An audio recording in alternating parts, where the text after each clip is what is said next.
तबला, पेटी, गाणं, पौरोहित्य आणि कुठल्याही कार्यक्रमात सगळ्या ठिकाणी इतके आनंदाने येत असतात. बँकेतनं सेवानिवृत्त आहे, स्टेट बँकेतनं, आणि आपली कला अशी जोपासलेली आहे आणि आपल्या सर्वांनाही आनंद देत असतात. संजय गावळींचं मनपूर्वक स्वागत, अभिनंदन.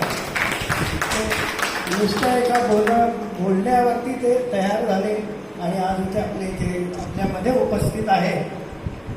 मला वाटतं त्यांनी एन्जॉय केलं असेल आमच्या इथल्या कार्यक्रमाला. प्रज्ञा आपल्या इकडे आलेलीच आहे, मोघे बहिणी पहिल्यांदा आल्या असेल. मृत्युंजय आमचा 2-3 कार्यक्रमामध्ये आलेला आहे. यांचे वडील आमच्याबरोबर होते, दिनकर राव आपल्या BHLला, आणि क्रिकेटचे बडे शौकीन होते. आम्ही खेळायला राहिले पण नेहमी सगळेजण दिनकरराव सगळ्या ठिकाणी बरोबर आहे. मी परत संजयजींचं खूप खूप स्वागत करतो, धन्यवाद करतो की आज आपण इथे आला आणि आमच्या सगळ्यांचं मनोरंजन केलं. इतकं सुंदर प्रोग्राम तुम्ही इथे प्रस्तुत केला त्याबद्दल खूप खूप धन्यवाद. आम्ही आमच्याकडून सिन्सिअरली एफर्ट केला.